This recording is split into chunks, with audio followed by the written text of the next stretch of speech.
How many of you have been the only one in the room who looks like you? In about 1982, growing up in Christchurch, New Zealand, my dad brought home one of the very first personal computers in our neighbourhood, long before it was cool, and that single decision sealed my fate for life. Geek. Fast forward, and my career has been anything but straight. I began in IT, and I became a systems architect, leading major system implementation and migrations, projects across both Australia and New Zealand. These were high stakes, deeply technical, and where failure wasn't an option.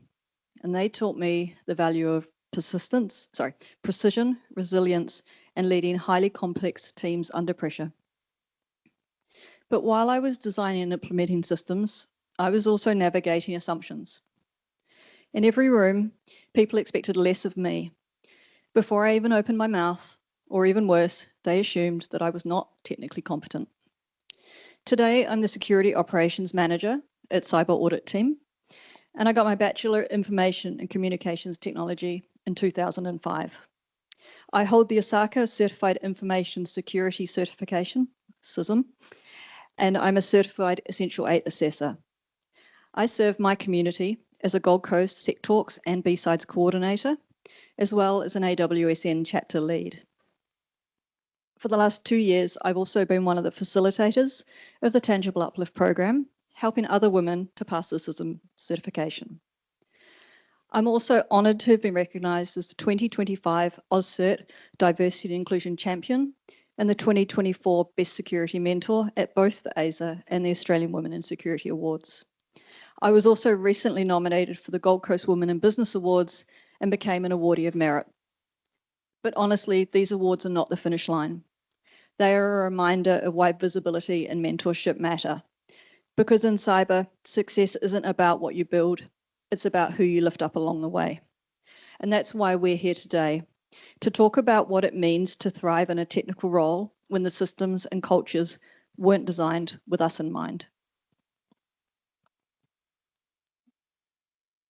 While Paula discovered her passion for computers early on, my journey into tech looked a little different. I wasn't the classic computer nerd growing up. Sure, I played video games, but because I didn't build my own PC or play League of Legends, my male friends never saw me as a real geek. Whenever tech discussions came up at school, I would get laughed at or dismissed, as if my interest just didn't count. That sense of exclusion only made me more determined. I pushed myself to learn everything I could, driven to prove that I belonged. That persistence eventually led me to cybersecurity, a field where curiosity, grit, and a love of problem solving truly pay off.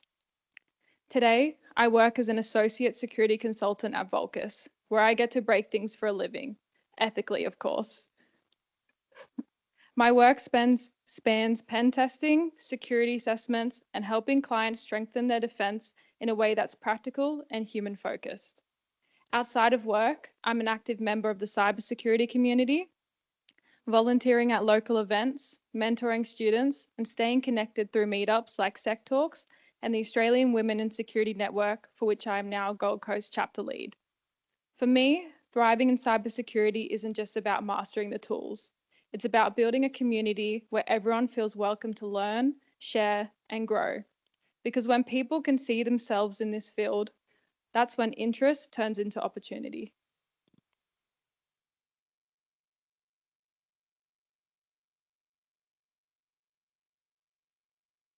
So let's start what it felt like walking into those early rooms.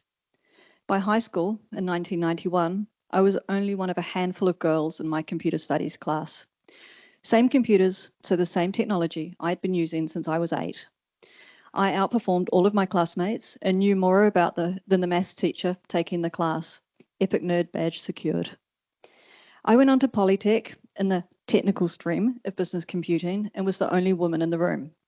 The men, all older and all retraining from other careers, at start were quick to offer help to start, assuming I would struggle. But the reality, I didn't just keep up, I topped the class. But still, I learned one of the first lessons in tech. You couldn't just be good, you had to be undeniable. And the theme carried on into my professional career. The assumptions shifted but never disappeared. I built deep technical capability across IT and cybersecurity, running projects, leading operations, delivering at scale, and while quietly dodging stereotypes and second guessing. Early on in my career, I joined managed IT services. Weeks later, the new general manager was appointed. He told me face to face, I would have never hired you. I already had 5 years' experience and was the only staff member with an IT degree. Over time, he went from grudging manager to proudly introducing me as our female engineer, as if that was somehow his achievement. So the bar moves, but the bias lingers. And I watched my male colleagues take family breaks with little scrutiny. Their skills were assumed to stay sharp. But women returning from maternity leave, they face subtle and sometimes not so subtle doubts about skill atrophy. I'm not a parent, but I've seen brilliant women navigate inflexible systems while balancing caregiving. And it also became clear to me that tech does not account for the full lives that women lead.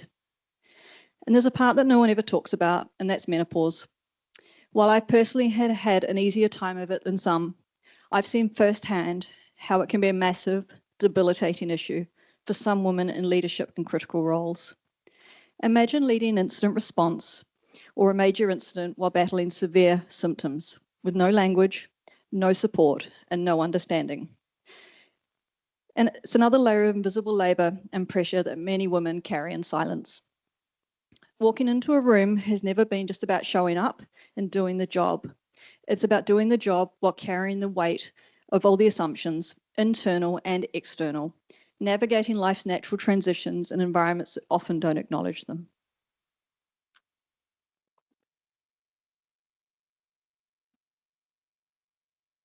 For me, walking into the room came with its own set of challenges. All throughout high school, I loved computers, but I never imagined I'd actually work in tech. I thought, who am I kidding? When I started university, I actually enrolled in engineering. It wasn't until one of my professors noticed how much I enjoyed the computing subjects, and with some not so subtle encouragement and a reminder of my strong dislike for physics, convinced me to switch to IT. When I moved into IT, I was one of only 2 girls in my year. That fact wasn't lost on me. It made me feel both exposed and determined. But despite the imbalance, it finally felt like I had found my place.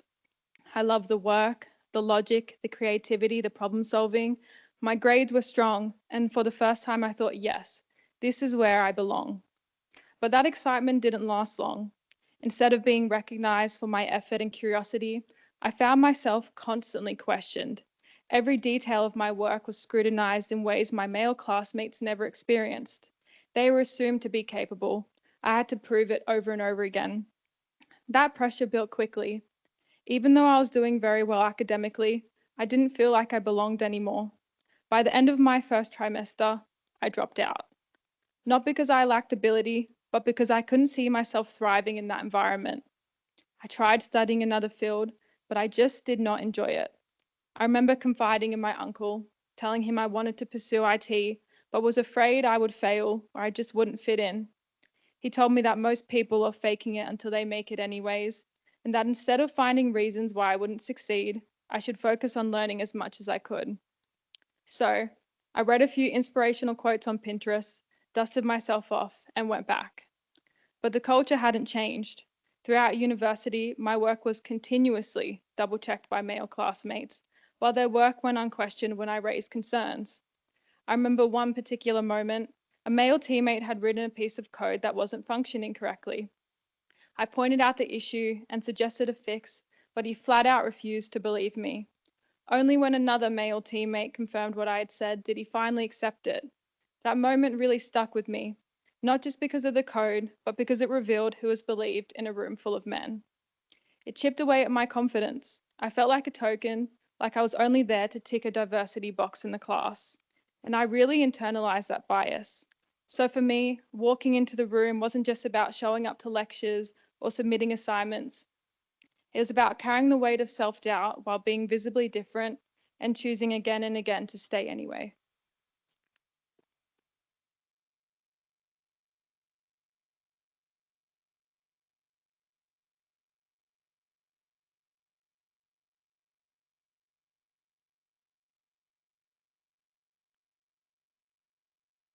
So once you've walked into those rooms, the next question is, how do you stay? How do you keep showing up when the assumptions don't go away? And for me, it came down to two things: leaning into the craft and refusing to let other people define the limits of my capability. I doubled down technically. I didn't just learn the tools, I mastered the systems. I wanted to be the person in the room who knew her stuff so well there was no easy way to dismiss me. Every certification, every project, every leadership role. It wasn't about chasing titles, it was about building unshakable credibility. And it was very intentional when I stepped out of the shadows to become more visible, to show women that there was a space for them in technical roles in IT and cybersecurity. I also went hard on the credentials, vendor certs, including Microsoft and AWS and the SISM. Like it or not, sometimes a piece of paper stops the doubt before it starts. And here's the secret: it's not just about the skills, it's about confidence. Not the fake kind, not the stand tall and bluff your way through it kind, but the kind of confidence that comes from the time spent in the trenches, solving problems that no one else can touch. It's the moment when the self-doubt whispers to you, have I done enough? And you can answer yourself, yes, in fact, I've done more than most. But here's the kicker. Once you start owning your craft, the bias does not disappear, but it does lose its power. Because suddenly you're not just the diversity hire, you're the person in the team that's needed in the crisis room, at the whiteboard, and at the decision-making table.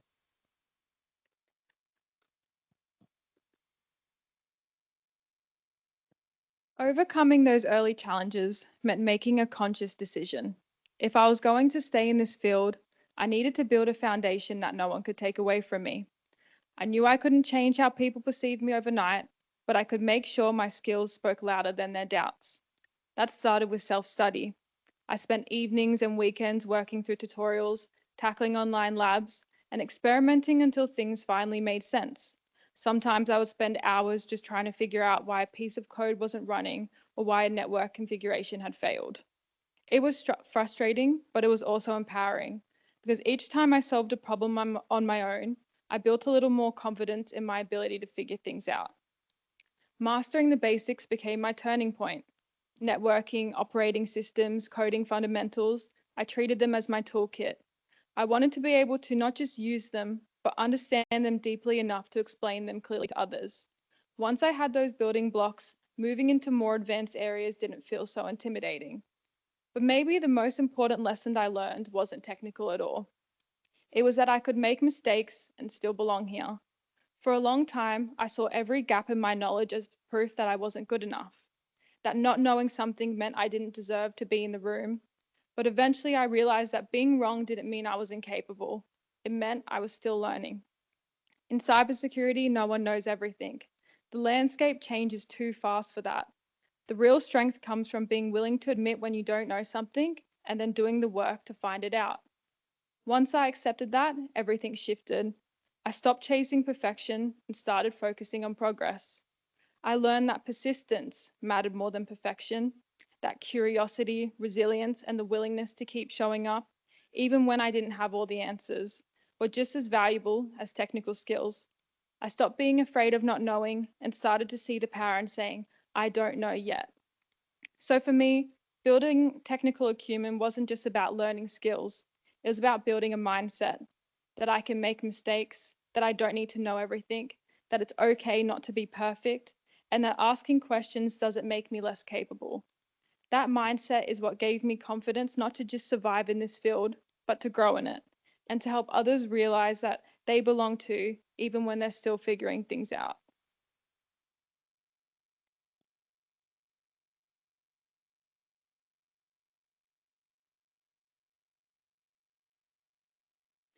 Cybersecurity is demanding. Incidents don't respect calendars, context switching is constant, and the scrutiny can be relentless. To be in cybersecurity, and especially for women, building your own personal resilience is crucial. For me, resilience isn't a buzzword, it's a non-negotiable survival strategy. And while I'll share what works for me, the key is that individuals need to find what works for them, whether that's faith, a hobby, or something else entirely. My approach is simple and it's non-negotiable.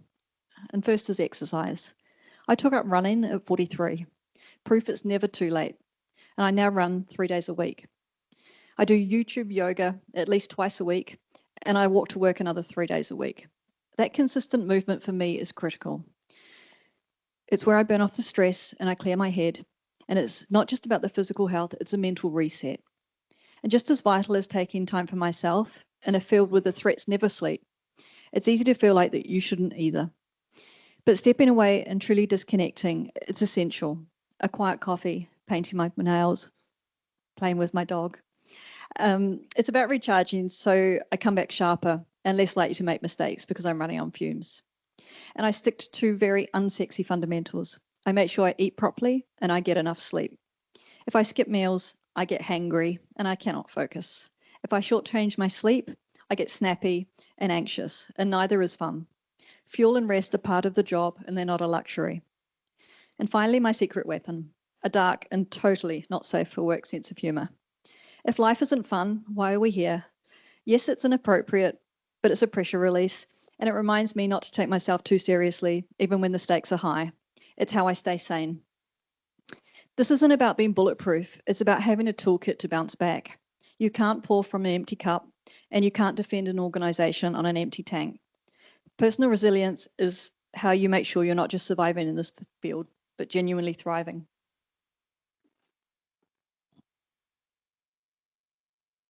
As Paula said, sometimes we forget that resilience isn't about being tough all the time. It's about taking care of yourself so you can actually keep showing up. You can't succeed if you're burnt out. Go easy on yourself. Forgive yourself when you drop the ball, because that happens to everyone. For me, resilience looks like balance. It's making time for things that have absolutely nothing to do with work. Spending time with friends, going outside, baking cookies, playing D&D, walking the dog, or just switching off for a while. Moving your body helps too. Doesn't have to be a marathon. Even a quick walk can reset your head after a long day. I've learned that your hobbies, your downtime, and the things that make you laugh aren't distractions, they're fuel. They're what help you bounce back from the tough days and remind you that you're more than your job title or the next deadline. In cyber, it's so easy to feel that you have to constantly be on, but resilience by design means protecting your energy and setting boundaries. Embracing this allows you to continue to be a skilled and effective cyber professional.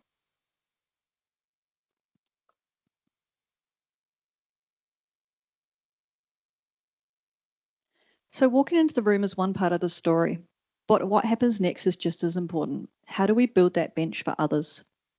When I transitioned to cybersecurity after decades in IT, I wasn't starting over. It was bringing everything with me. Years of technical depth, problem solving, lived experience have been underestimated, and hard-earned resilience. The foundation gave me both the confidence and the urgency to carve out pathways for others who were being overlooked. One initiative I'm particularly proud of is the award-winning Cyber Skills Enrichment Program, where I was the program manager. Its purpose was simple: to create a structured and inclusive pathway into cyber, and especially for those who didn't fit the so-called traditional mold. Because I knew from experience that talent doesn't just come from one pipeline. It comes from every direction if we build the right entry points. So a little over a year ago, through the Cyber Skills Enrichment Program, I first met Alissa when she applied. While looking through hundreds of resumes, her one struck me. Here was a young woman who had worked in retail and was studying IT. I put her on the shortlist. My boss took one look at it and said, no IT skills. I saw grit, resilience, and persistence. I completely ignored my boss, as a good employee always does, and I got her in for an interview. Within 10 minutes, she was given a placement in the program. And the success stories through those chosen to participate proved the point. Women who'd been dismissed as non-technical, neurodivergent candidates who thrived once given flexibility and the right environment. Time and again, once they had mentorship, sponsorship, and a place where their skills were recognised, they flourished. But here's the thing, even while leading, even after a win like that, I still carried the whisper of doubt. Was it enough? Had I still done enough? And it's an almost universal question for women in technical fields. And the reality is, often, more than with most. And that's why building the bench matters, because each of us standing here isn't just proving ourselves, we're building the future scaffolding for the next generation so they don't have to face the same barriers.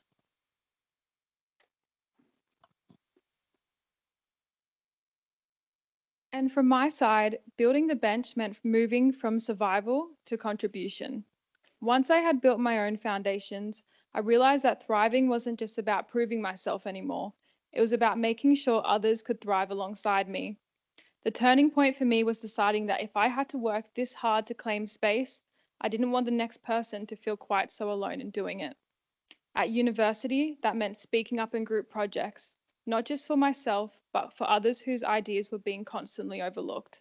I started stepping into leadership roles, not because I felt completely ready, but because I knew that representation mattered.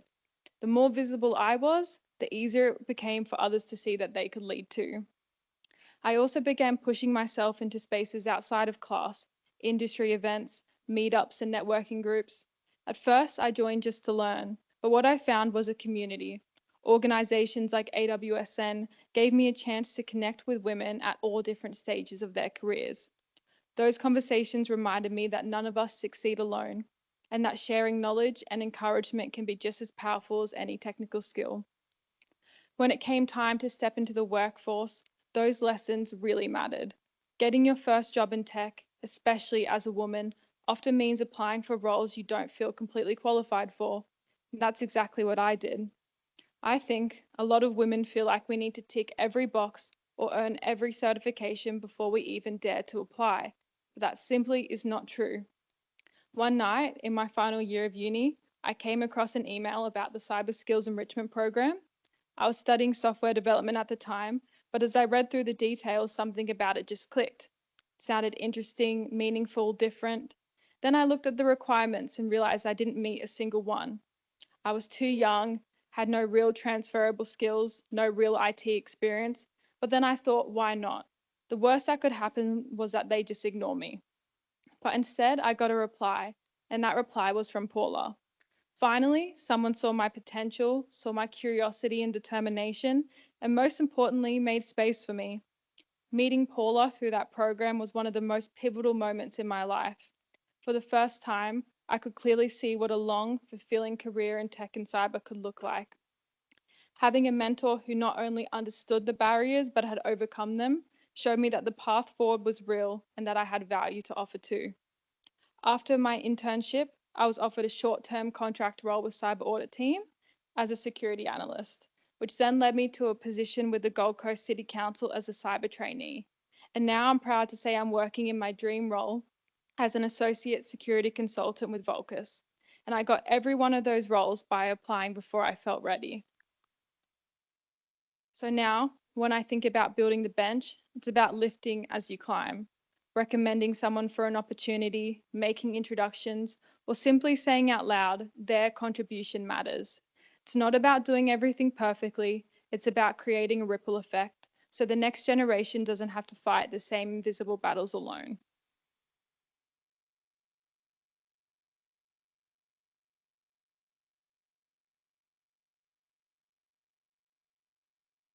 Of course, building for individuals isn't enough if the culture is broken.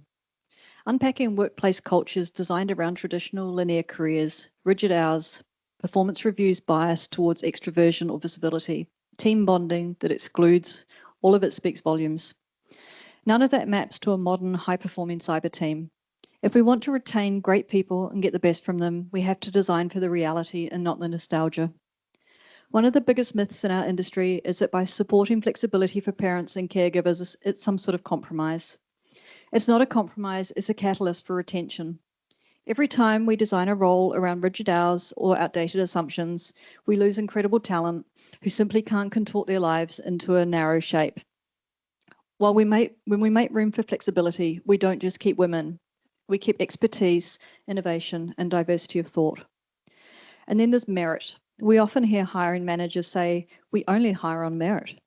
But when you scratch beneath the surface, what they usually mean by merit is familiar.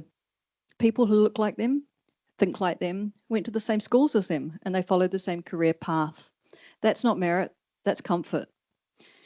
But here's something we often don't talk about enough.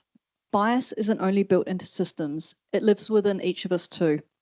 I've spent my entire career challenging assumptions about women in tech, and still I catch myself sometimes carrying those very assumptions I'm fighting. The work isn't just out there, it's sometimes the work isn't just out there, the biases exist in each of us. And inclusion isn't about hiring differently, it's about thinking differently. And that starts with catching ourselves in the moment and choosing better, recognizing and challenging the mindsets we carry, not just in the systems we work in. And while we're at it, we need to stop penalising non-linear career paths. Caregiving, illness, migration, retraining, they aren't red flags. They're indicators of resilience, persistence, and the kind of adaptability that cyber depends on. And we can't talk about retention without also talking about life stages that have been ignored for way too long. Return to work programs after career breaks, part-time and job share roles, and structured re-entry ramps are great ways to keep hard-won talent. Creating a menopause-aware workplace is as simple as enabling temperature control, allowing uniform flexibility, leave options, and a short guidance note for managers. They make a disproportionate difference and they cost almost nothing. They're not nice to have, they're retention levers. And the same applies to team culture. If social connection always equals late night drinks, you've quietly excluded carers, non-drinkers, and anyone that's got a long commute. If you rotate the format, plan in advance, and you'll be surprised how quickly engagement improves. The truth is, when we redefine merit to value pathways, transferable skills, neurodiverse thinking, and non-linear careers, inclusion naturally follows, because the best cyber defense teams are not made of carbon copies. They're built from people who bring different strengths to the table, people who see the risks, the patterns, and the solutions that others miss.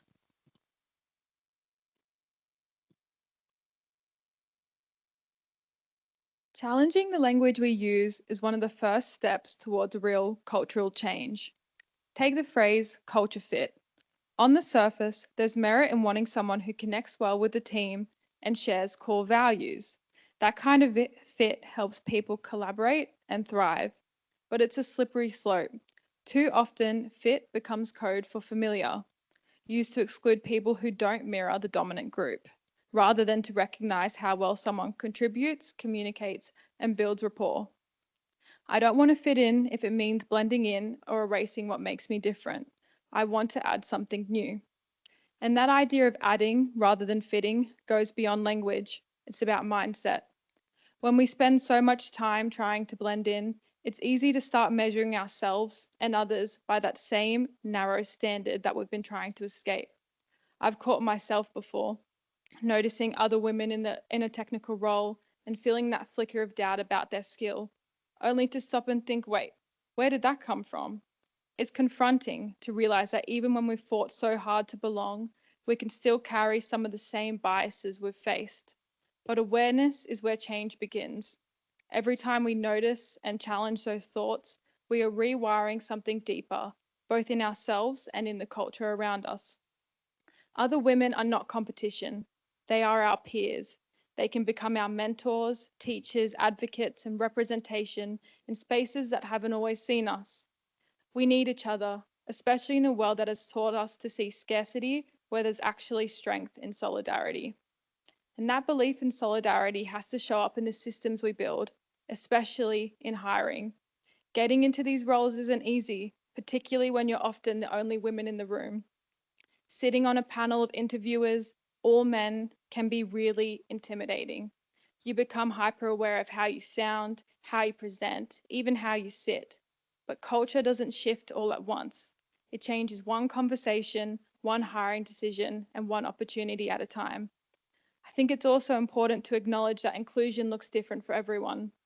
The barriers I've faced as a woman in tech aren't the same as those someone else might face, but the feeling of being other can be just as real. That's why our approach to culture has to be broad and empathetic, not just focused on one group or experience. This perspective also highlights the importance of neuro-inclusive practices. As someone with ADHD, I know how a simple task can feel monumental when expectations aren't clear.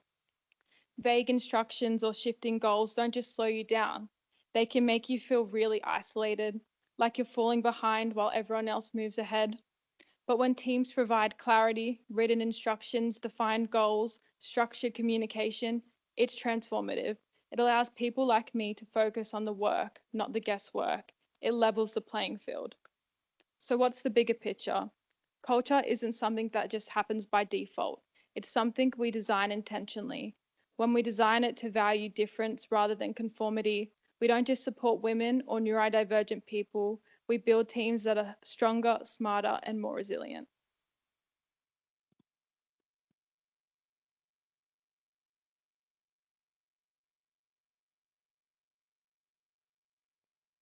So far, we've talked about entering the room, building the bench, building personal resilience, and redesigning culture. But the last piece, and the one that ties it all together, is visibility. Throughout my career, there have been more times than I can count when I have been the only woman in the room, or one of just a handful.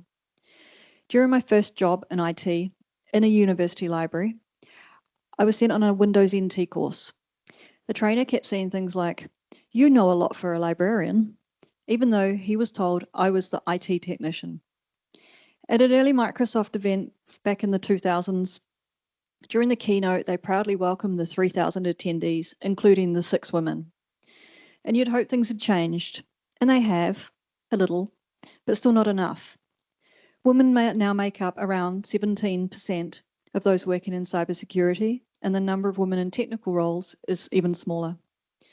In the last few years, when I went for my first tech sec talks on the Gold Coast, I scanned the crowd and I thought, right, it's just me then. And at a Cloud Security Alliance meeting in Brisbane a couple of years ago, there were 100 people in the room and I counted 5 women. A man at my table turned to me and instead of saying, "What do you do?" or "Where do you work?" he said, "Why are you here?" And that's not the first time I've been asked that in a professional setting. And they're the technical vendor training, SentinelOne, Microsoft, Fortinet. In the housekeeping section, it's painfully clear that they don't usually need to mention where the women's toilets are.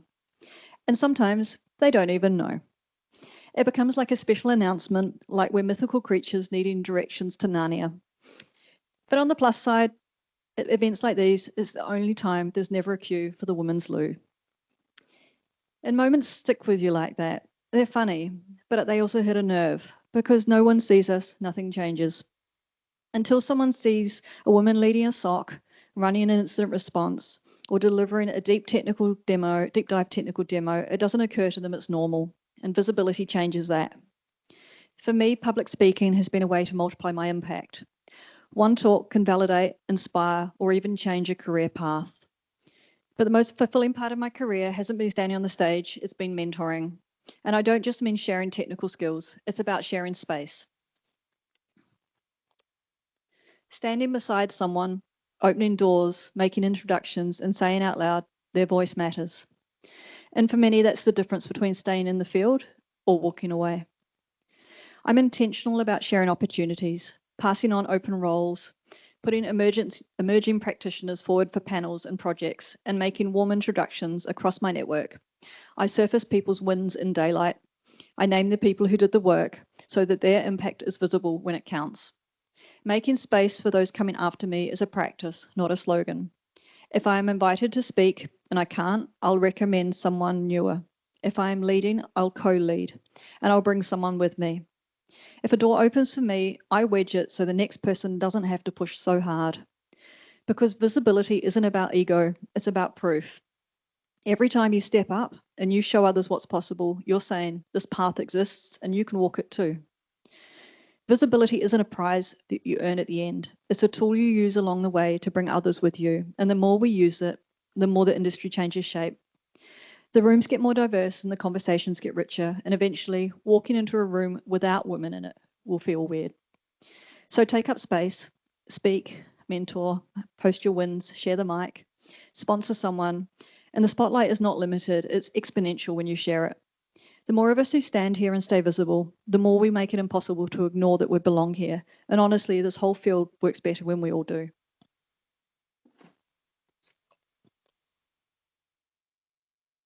Visibility doesn't have to mean doing something huge or perfectly polished. Your first meetup talk, your first presentation, your first time raising your hand in a room full of experts. It doesn't have to be profound, it just has to be yours. Honestly, standing here today, sharing my story, I'm terrified. I'm naturally an introvert. Networking and public speaking don't come easily to me at all. But I'm doing it anyway, and that's the point. Visibility is about stepping into the discomfort, even when it scares you, because that's how others get to see what's possible. When we see marginalized or underrepresented groups standing confidently in these spaces, it changes what belonging looks like. It plants a seed for someone else to think, hey, maybe there's a place for me too. When I first started out in tech, I had no women around me to lean on. My professors at uni, all men. My friends in tech, all men. The companies I stalked on LinkedIn, all men. Wall to wall men. I didn't see myself reflected anywhere, and that made it harder to imagine a future where I could belong to. So, sharing your journey, your questions, your mistakes, your very awkward moments gives permission for others to do the same. It makes the invisible path visible. And sometimes showing up scared is exactly what makes your impact real.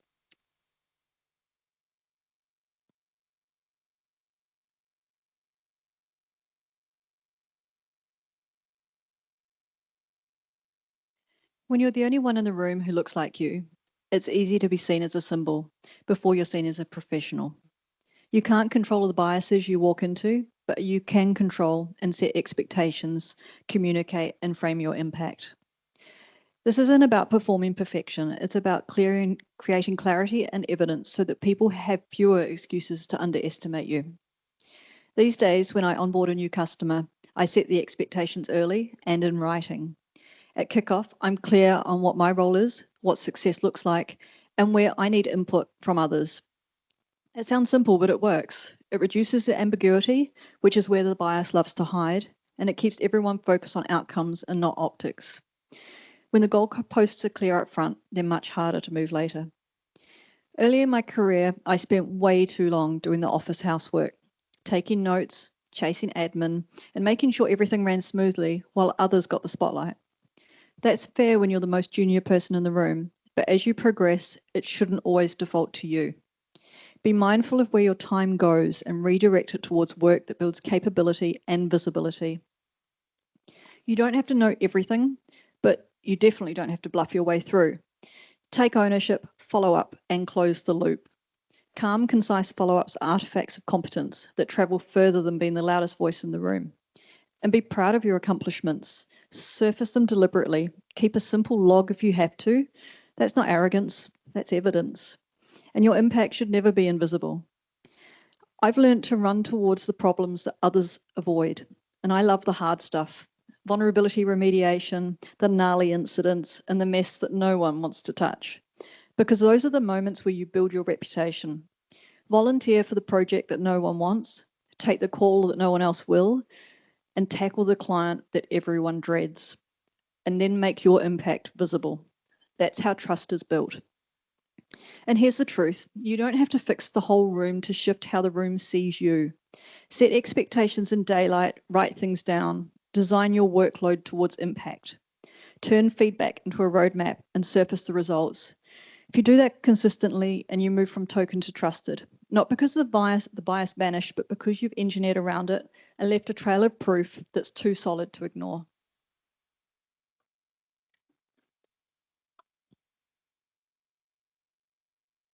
As we wrap up today, remember this. Thriving in technical roles was never about fitting the mold. It's about breaking it. The challenges are real. Bias, doubt, stereotypes, but so are the opportunities. Confidence in tech isn't about never questioning yourself. It's about showing up, speaking up, and continuing anyway. When we make space for different voices and design cultures that value difference, we don't just help women succeed, we strengthen the entire field. Every woman who steps forward, every mentor who shares their time, and every leader who redefines what good looks like helps shape the future of cybersecurity. It's also important to recognize that men are essential partners in this change. The men who challenge their own biases and speak up when they see bias around them help set a new standard. The reality is, men listen to men, and when they use their influence to uplift women and call out sexism, others take notice.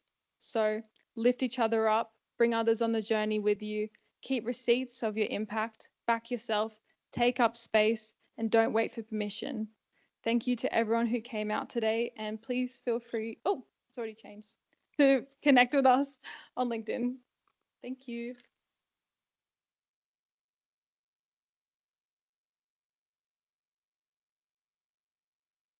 Any questions?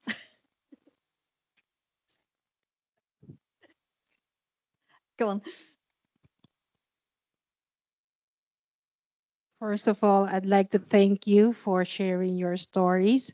It made me feel mine is not unique. All the things that you've said, like, yeah, yeah, yeah, I yeah, saw a few nods.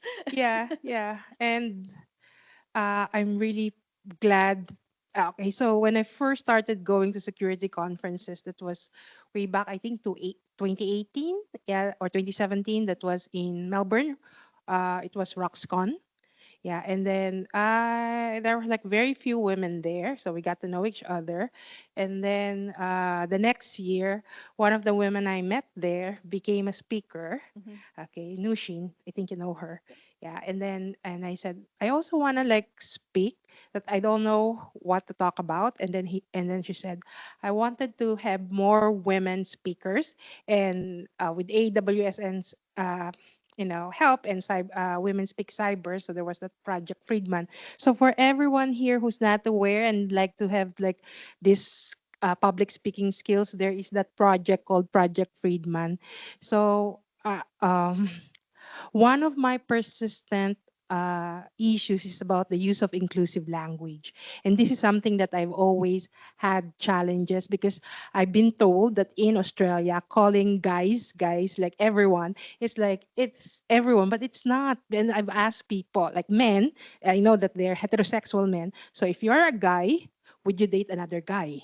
And then you're like, what? What? And I had like someone like tell me like, what do you mean? I don't understand what you mean. And someone even pulled up like, hey, this mean guys like everyone. So and also because I'm speaking from a place where it was like a trauma wherein guys was used to explicitly exclude me. So I'm not sure about your experience. Have you had like similar experience? How you handled it? I confess I use the phrase guys too, but I think you just have to think about, if you were talking to a team of men, would you say, hey girls? When you flip it around the other way, 100%. I know. I would love to say to my SOC team, hey ladies, let's go for tea. Or I just like say, I just say there's other more inclusive term like team, Tea. Okay, team, everyone, people. folks, Yep. So people, peeps, yow. just everybody. It's inclusive. Hi, everybody. Even saying good afternoon, men and women, or ladies and gentlemen, you're excluding by that people in your audience. So, hi, everybody. Everybody. And I think it's one of those things. And I see a lot more recently some of the language changing. Um, Even some of the cyber phrases we're now seeing not man in the middle, for example. Why can't your threat actor be a woman? So being more inclusive in our language in all its forms, I think we have to be mindful, yeah, just the phrases we say when we're writing documents. There's just so many different things, and it's not until you stop to reflect sometimes that you realize that you are being exclusive in your language. No comment from Alissa. And we all have names too, so I mean, if it's a small team, you can actually use names. I was just going to add too, I think like in our culture, especially being Australian, sometimes we use, oh, mate or guys or things like that very casually. And I think if you're just open and receptive, if someone says to you, oh, hey, I don't like when you refer to me as hey girl, hey ladies, and becoming more aware, that's like a huge impact as well. So just being receptive to like when someone calls that out. The one thing I hate more than anything that drives me mad is my name is Paula. I don't know how many people get an email from me and go, hi, Paul, because they think my email address is Paul A. And no, I don't play rugby. Someone actually asked me that too. I'm a Kiwi, but I don't play rugby. I don't have a question as such, but I just wanted to say I appreciated your point about performance reviews, favoring extroverts. I mean, I've gotten in a lot of trouble at several jobs in the past just for not being very friendly with my boss when that had nothing to do with my job, which I was doing fine. And so I do wish we'd be more aware of that in general. So. I think even as women, sometimes we get judged by just what we wear to work if there's no uniform. So yeah, I mean, I remember crawling around under the desk as I do in IT, plugging cables in, and the client literally said, "Oh, it's a long time since I had a woman crawling around on the floor for me." And I'm like, okay, that's just crossed the line that didn't even need to be there. He didn't need to say anything. And my boss, when I went, he was like completely horrified. It was like immediate phone call. We're not dealing with you anymore. That's completely inappropriate. And my staff don't feel safe. But I also had issues where I got blamed for not setting up the scanner when I was doing a migration on a computer. And I'm like, my boss got the call. She never set up the scanner. And I said, what scanner? Oh, the one that's in the cupboard. So would there have been a complaint if it had been a guy that had gone along? I had people say, do you know what you're doing? No, they sent a complete idiot to do your IT because that's who the company hires. It's constant. Even my dad asked me when I installed, back in the day, a CD player on my mum's computer. My dad walked in from work and he's like, do you know what you're doing? And I'm like, how many years do you think I've been working in IT? Do you actually understand what I do for a job?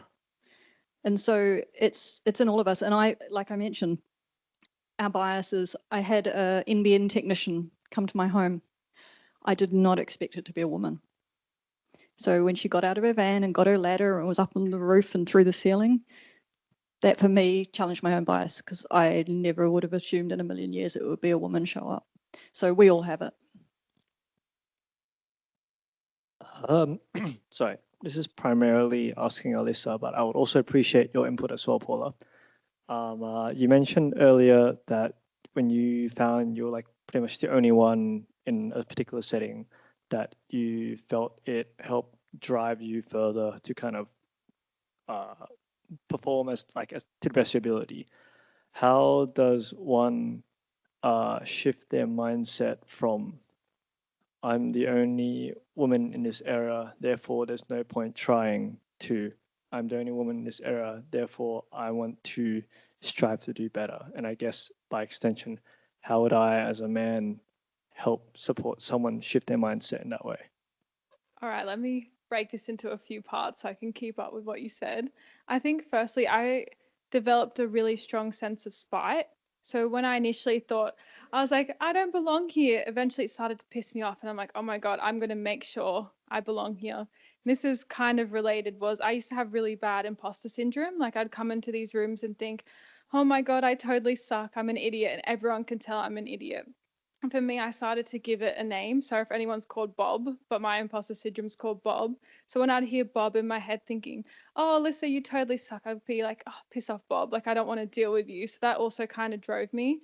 And I think as a man in cybersecurity or in this technical field, it's just really highlighting the wins of your female peers. You know, if they have a good point or they contribute something, really, really highlight it and just back them up. If they say a point that you agree with, you can really validate their input. So I think it's just showcasing their talent and their contribution to the team.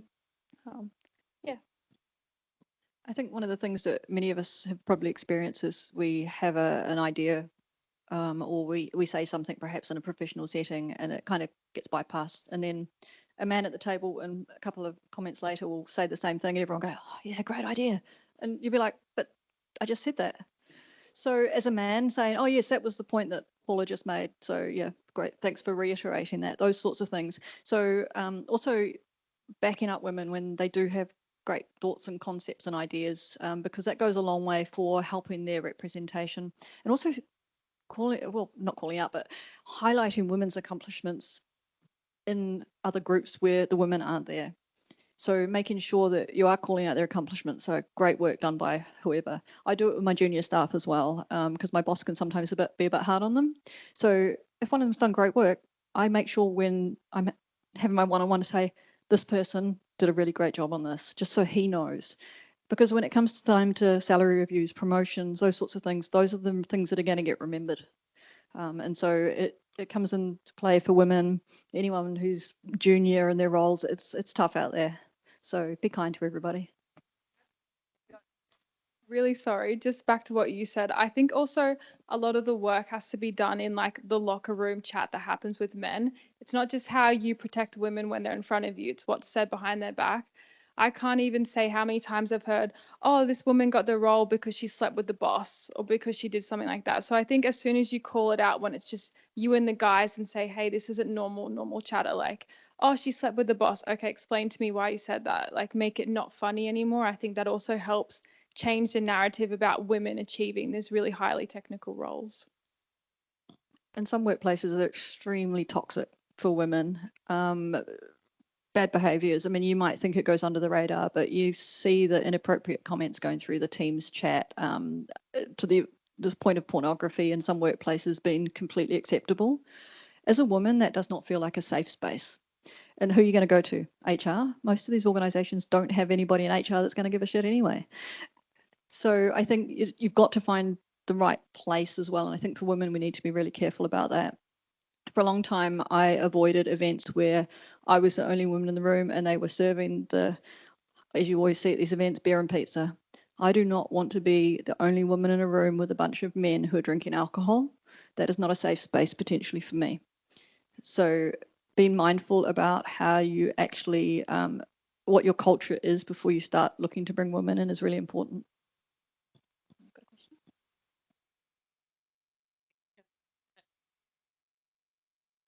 Yeah, I have a bunch of questions. Yeah. First of all, thank you very much for your presentation. I'd like to connect, but your code doesn't work. But that we can probably deal with that afterwards. Yeah, it's fine. Sometimes IT never works. I know that. But yeah, jokes aside, yeah, I work in IT actually in a team where we're all men. We had one woman, but it's actually not a good place for women that have children. But yeah, that's probably.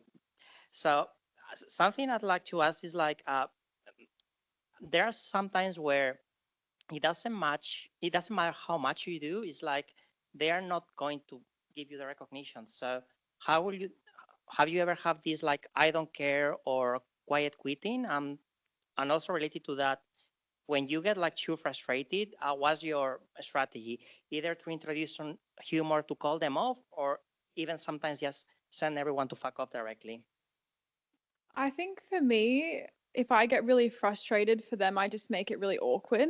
Like I had someone make a joke about me. I asked him a question, and this was when I was at uni, and he replied back to me like, "Oh, do you do OnlyFans? Is that why you're asking?" And in front of the whole team, I thought, "Oh, can you explain to me why you think I do OnlyFans?" And he got really, really uncomfortable. So I think sometimes the best way is making them feel so awkward and so uncomfortable and playing dumb, saying, "Can you explain that to me? Like, why do you think I'm not capable?" That kind of helps me that way. Yeah. When I've had experiences where someone said like something inappropriate or it's just that sort of environment, this often where my humor comes into play. So I'll do one of two things. One, I'll make a joke, or two, if someone said something that's completely inappropriate, I'll just take it way past the line, because fight fire with fire. If I can shock somebody, that is like I win. So that's one of my techniques.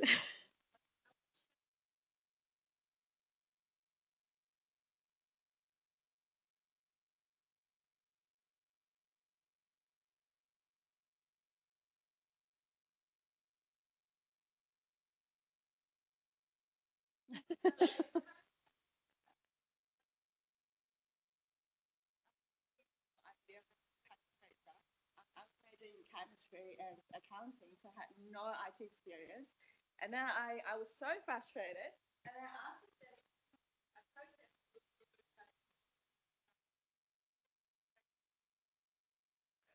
I thought it would be nice now. I'll prove it or not. I was like, okay, like that. And then after 10 months, right?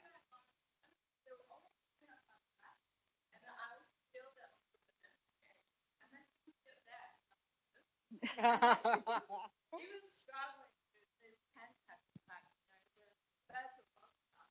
And he's like, oh, fake, like this is not working. I was like, it's okay, I'll help you. Of course it is.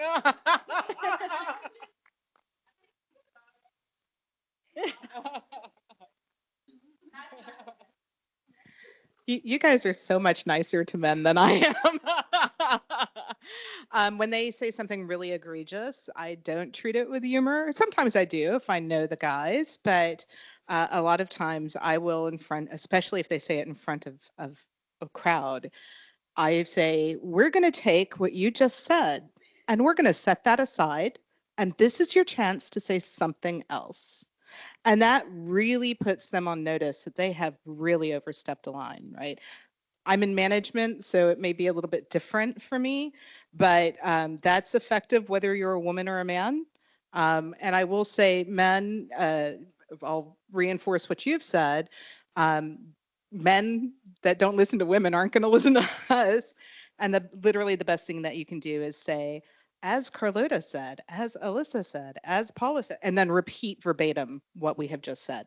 I own my own consulting company. I was struggling to close some deals last year even, and I had a friend of mine show up to the sales meeting and literally repeat verbatim what I said, and I closed 150,000 in two deals, right? So don't underestimate the power that you have as men and your voice in helping us.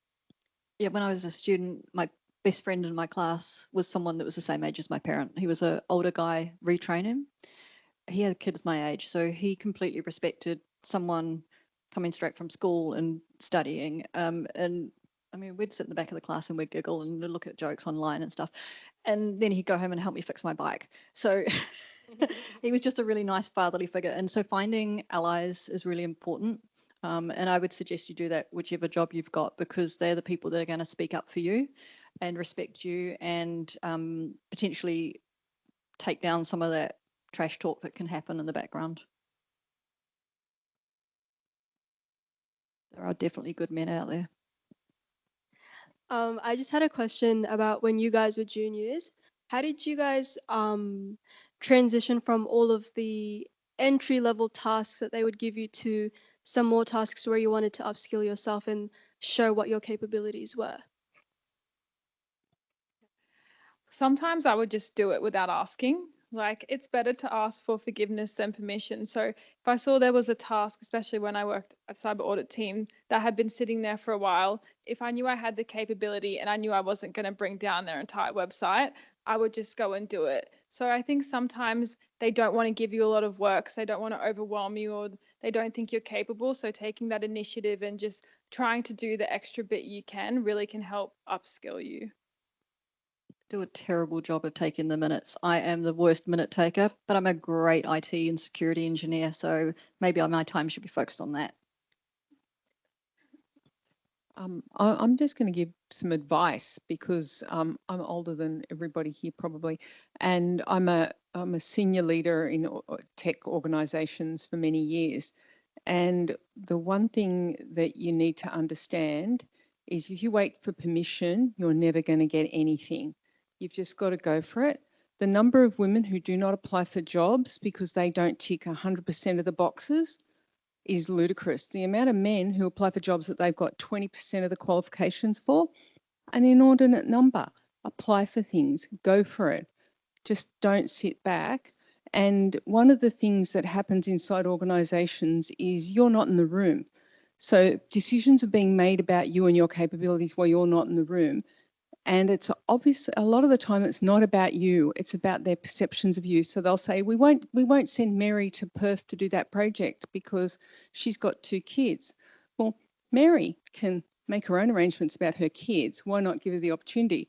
So the important thing is actually to find sponsors in your organisation. So this is different to a mentor, somebody that is typically senior than you and is in those rooms who can speak up for you. And that kind of advocacy is worth its weight in gold. And that's how I got my chance.